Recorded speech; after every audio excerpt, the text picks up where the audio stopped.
In this video, I will show you how to delete your Roblox chat history. First, launch open the Roblox app. Make sure to log into your account.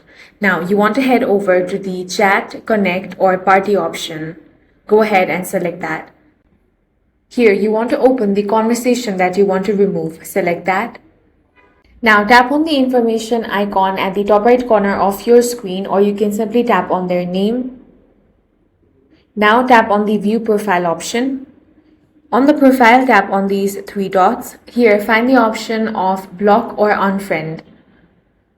Go ahead and select any of these two options. Removing the user from your friends list or blocking them will remove the conversation from your active chat list.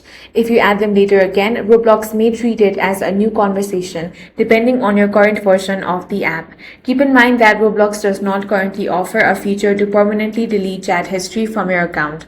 Blocking or unfriending only removes the conversation from your visible chat list, and right now this is the only option that you can use. That's all for this video. If you found it useful, make sure to hit the like button and subscribe for more videos like this.